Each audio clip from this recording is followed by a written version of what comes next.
দেখুন, ভারতবর্ষের মানুষ যেটা শোনার অপেক্ষা করছিল প্রধানমন্ত্রী নরেন্দ্র মোদী কিন্তু সেই কথাগুলোই বলল। তিনি কিন্তু একেবারে পরিষ্কার করে বলে দিল যে এই মালগাঁওয়েতে যে ২৬ জন একদম নিরপরাধী যারা ট্যুরিস্ট ছিল তাদেরকে এই টিআরএফ নামে যে জঙ্গি সংগঠনটা, যারা পাকিস্তানের মদতপুষ্ট একটা জঙ্গি সংগঠন, তারা যেভাবে মারল, তারপর কিন্তু ইন্ডিয়া একেবারে জিরো টলারেন্স পলিসি নিয়েছে। কোনোভাবে এদেরকে রেয়াত করা হবে না। পৃথিবীর যেই কোনায় যেই গর্তে লুকিয়ে থাকুক একেবারে টেনে হিচড়ে বের করে মারবেই। এবং প্রধানমন্ত্রী কি বললো একবার শুনুন, তারপর আমি আমার আলোচনায় আসছি।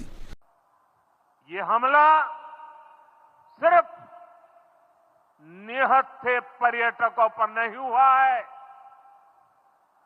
देश के दुश्मनों ने भारत की आत्मा पर हमला करने का दुस्साहस किया है।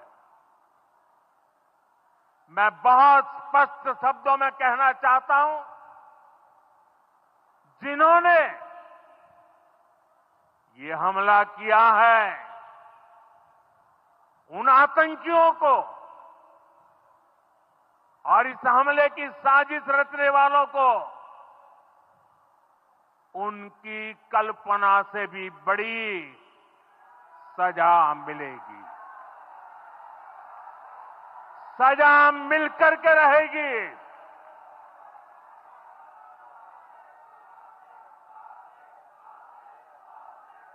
अब आतंकियों की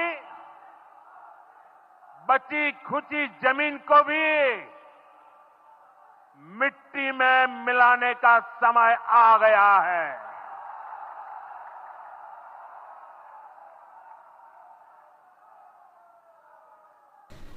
আপনারা শুনলেন প্রধানমন্ত্রী নরেন্দ্র মোদী কি বলল। আপনাদের আগেও বলেছি এই সরকারটা কিন্তু কোনো মিনমিনে সরকার নয়। এই সরকার কিন্তু চুপচাপ বসে থাকে না। এর আগেও আমরা দেখেছি উড়ি এয়ার স্ট্রাইক, আপনারা পুলওয়ামা হত্যাকাণ্ড হওয়ার পর যেভাবে সার্জিক্যাল স্ট্রাইক চালালো, এইগুলো কিন্তু একদম এই সরকারের একদম জিরো টলারেন্স পলিসি। কোনো যদি অ্যাটাক করো, ঢিল যদি মারো, পাটকেল কিন্তু তোমাকে খেতে হবে। এই সরকার কিন্তু এই জিনিসটা একেবারে পরিষ্কার করে দিয়েছে জনগণের সামনে যে ইট যদি মারে, পাটকেল কিন্তু তোমাকে খেতেই হবে। এবং আপনারা জানেন, হয়তো অনেক জায়গায় অনেক খবরেও আপনারা দেখেছেন যে অলরেডি আইএসএন সুরাট কিন্তু জলে নেমে গেছে, মানে রণতরী জলে ভাসিয়ে দেওয়া হয়েছে এবং সেখান থেকে অলরেডি মিসাইল ছেড়ে তারা কিন্তু মোটামুটি একবার দেখে নিচ্ছে যে পাকিস্তানের দূরত্ব কতটা আছে এবং মিসাইলগুলোর রেঞ্জ তো মোটামুটি জানা আছে, একবার মহড়া দিয়ে নিচ্ছে। এছাড়াও কাশ্মীর সীমান্তে কিন্তু সুখোই বিমান এবং রাফায়েল বিমান নিয়ে কিন্তু মহড়া চলছে। আপনারা একটু ভিডিওগুলো দেখুন, তারপর আবার আলোচনায় আসছি।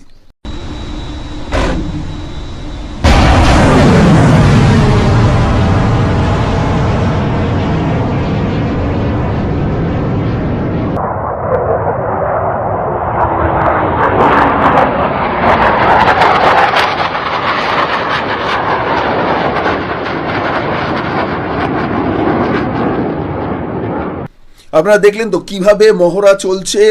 মানে Indian army, Indian air force, Indian navy কিন্তু পুরোপুরি প্রস্তুত হয়ে রয়েছে। যে কোনো সময় যে কোনো ঘটনা ঘটতে পারে, যে কোনো সময় যে কোনো ঘটনা ঘটতে পারে। এবং আমি আমাদের দেশের জনগণকে বলবো, আপনারাও কিন্তু মানসিকভাবে প্রস্তুত থাকুন। কারণ আপনারা এরকম ভাববেন না যে কিছু হবে না। অ্যাকশন কিন্তু 100% হবে। আপনারা অলরেডি দেখেছেন যে পাকিস্তানের সঙ্গে বড় বড় 5খানা সিদ্ধান্ত নিয়েছে মোদী সরকার। প্রথম হচ্ছে সিন্ধু নদের জলবন্টন চুক্তি, যেটা বাতিল করেছিল। মানে আমাদের সিন্ধু নদের জলের প্রায় 80% আমরা পাকিস্তানকে দিয়ে দিতাম এবং বাদবাকি 20% ইন্ডিয়ার বিভিন্ন রাজ্যগুলোতে বিভিন্ন কাজে লাগতো। এই 80% জলটা কিন্তু নদের মাধ্যমে পাকিস্তানের সমস্ত রাজ্যগুলোকে কভার করত এবং এই রাজ্যগুলোতে যে ইন্ডাস্ট্রি গড়ে উঠেছিল বা যে চাষাবাদ হচ্ছিল বা পানীয় জলের সমস্যা, টোটালটাই কিন্তু এই জল থেকে তারা মেটাতো। এবং এই জল যদি না পায়, আপনারা বুঝতে পারছেন এখনই অলরেডি 40 ডিগ্রি টেম্পারেচার, গরম এখনই 40 ডিগ্রি এবং পাকিস্তানের বহু অঞ্চল আছে যেখানে টেম্পারেচার 50 ডিগ্রির কাছাকাছি হয়ে যায়।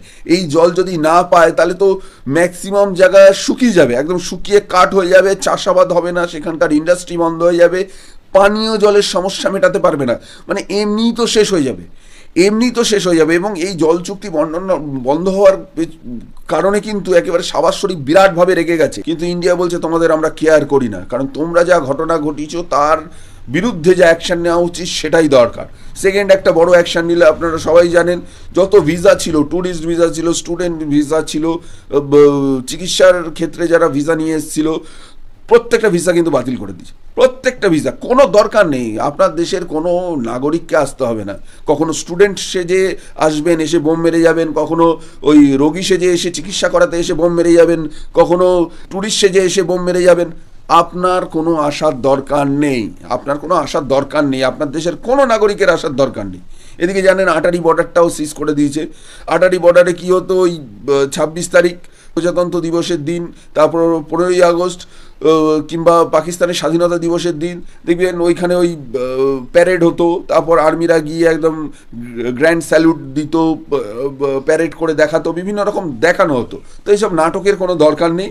আপনারা এই সমস্ত ভিডিও অনেক জায়গায় দেখেছেন, আর্মিরা বিভিন্ন ড্রেস পরে ওই বর্ডারটা, আটারি বর্ডারে গিয়ে সমস্ত দেখায়। তো সমস্ত ফালতু, এই সমস্ত শত্রু দেশের সঙ্গে এই সমস্ত নাটক করে কোনো লাভ নেই। শত্রু দেশের সঙ্গে কোনো রকম সম্পর্ক রাখার কোনো যুক্তি নেই। তারপর এই ডিপ্লোম্যাসিগুলো, আপনি চিন্তা করুন, যেদিন ঘটনাটা হলো, এই 26 জন ট্যুরিস্টকে মারা হলো, সেদিন ইন্ডিয়ায় বসে, মানে পাকিস্তানের ডিপ্লোম্যাটরা যারা বসেছিল ইন্ডিয়াতে, সেখানে কেক নিয়ে যাওয়া হচ্ছে। আপনার ভিডিওটা দেখাচ্ছি আপনাদের। Cake for what is this celebration for? Are you from Pak High Commission? What is this? Sir, are you from Pak High Commission? Are you from Pakistan High Commission? Where are you from, What sir? is this? What is this cake for? What is this cake for? खाली occasion बता 28 लोग मरे हैं, थोड़ा सा बताइए ना, दुख है इस बात का।